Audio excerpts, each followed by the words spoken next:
One of my favourite topics is information processing, and wow, this stuff goes really, really deep when you get into it in future. So I'm going to do it in a very simple way today, hopefully.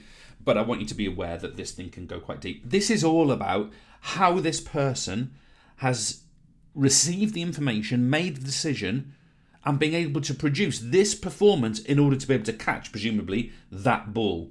How Jude here made the decision about that particular technique at that particular moment, at that particular timing, at that particular scenario. How do we do that as people? How do we do that as sports performers? How do we do that as human beings?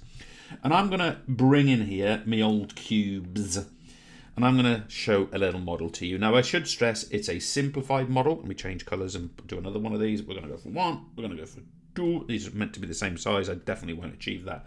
We're going to go for three. They're meant to be the same size, same spacing. Let's be honest, I've ruined it. So let's do the following thing. What I'm going to do here is I'm going to talk to you about the input stage of this process. Information literally comes in to our sensory organs. Okay, so this is going to be things such as sensory information. This is what we see, what we hear, but also, really importantly, it's what we feel internally. So, for example, think about the information of, am I in a balanced position? I'm sat in a chair right now, and I know from the internal sense of my body that I'm in a balanced position. I can feel my back, there's a bit of tension, a bit of tone in there. So, of course, this information is a combination of both internal and external.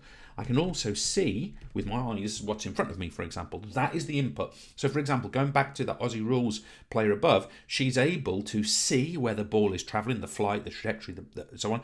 She can also see, potentially even feel the defender who's in front of her that she's trying to get past, and so on and so on. Now, what we do with that information is we select the important bits. This is called selective attention, by the way. That's for another day. And we take it forward into what we call the decision-making process. Now, the decision-making process, in many cases, notice the word many, not all, this is happening as a result of thought at the brain. Now, you're thinking to yourself, well, how can it not involve that? It's got decisions. So we have different loops, and I'm not going to talk about that here, but just be aware we have sort of more reactive, you might study in biology, you might have more reactive processes as well. But something I want to stress to you about the decision making, we have to make reference points here. And within this, we have to hold the information that we are seeing, feeling, all the information from the input that we're processing. We have to hold it in our short-term memory, our STM. And we can hold information in that short-term memory for about 30 seconds, but it's limited. You might have noticed in your life that if you try and remember things for more than 30 seconds, it's kind of limited to like 7 to 9, but it's specifically referred to as 5 to 9 items. So it's kind of limited. But it's not just that we're holding information that we're taking in. But of course, we've also got our long-term memory, and our long-term memory is where we store movement patterns. Okay, so what we're doing is we're comparing what we're seeing, what we're feeling, what we're experiencing to what we've experienced before, and as a result of that, we can make that decision of what needs to be done. Of course, therefore, and by the way, just a couple of things about long-term memory. First of all, it's permanent. Also, which is nice to know. Also, it's considered to be unlimited. Okay, so we can continually refine how we store movements and how to generate movement in our long-term memory. But this is the important bit. Once we have decided what to do, we have to produce what's called an output. And this, for me, is where this gets particularly interesting. An output, literally, is a series of nerve impulses. You know, that's meant to be, that is a U, nerve impulses. It's a series of muscle contractions. So literally, the brain is going to fire signals to the relevant muscles via nerve impulses to cause those muscle contractions to produce the actual movement. So let's just go back to our images before we talk about feedback in a second. Let's go back to our images. The input for this performer here is, I see the flight, the position, the angle, trajectory, the position of my player, perhaps the position of my teammates, the position of the goal. I see all those things. That's the input. The decision making is I'm going to do a split leap and jump above my opponent to try and catch the ball. And the output is the nerve impulses, the muscle contractions of the legs, for example, to create this movement and this movement of the shoulder. That's what we're talking about. Now, let's take this a little bit further. It doesn't end there because, of course, that output, what does it produce?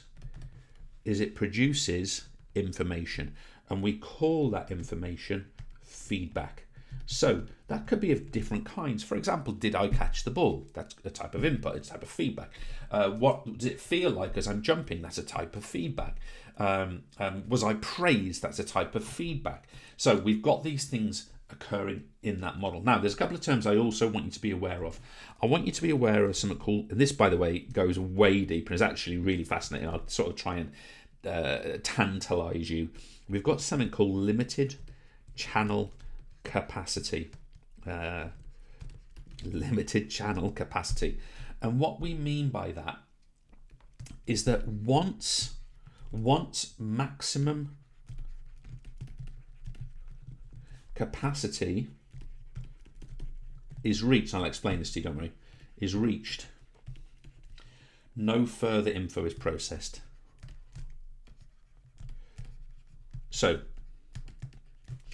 this is really interesting, because if you think about this from a sort of sports perspective, what we're saying here is that if let's say that I am a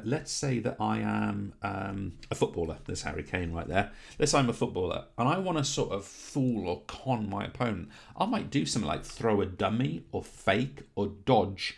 And what that's going to do is it's going to take my opponents their maximum capacity of information processing, and they have to complete that before they process new information, such as me moving in the opposite direction. Okay, now that's really important. So this leads to things like fakes, dodges.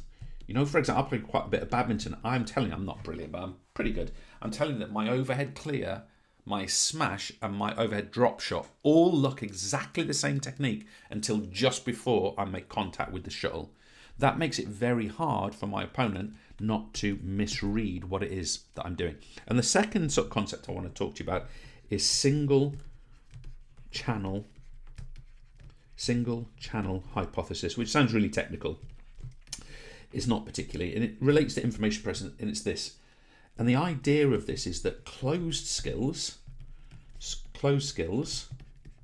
you know, where very few decisions, have often only one possible response. So think about my sprinter. If we were just to do some kind of analogy to the sprinter, let me draw some kind of funnel. So think about my sprinter waiting to the sprint start. They've got a funnel here. So here's the funnel.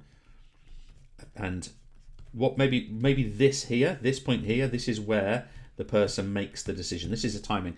And single channel hypothesis say that there's one item, I'm going to make it a ball, that's going to fall through here.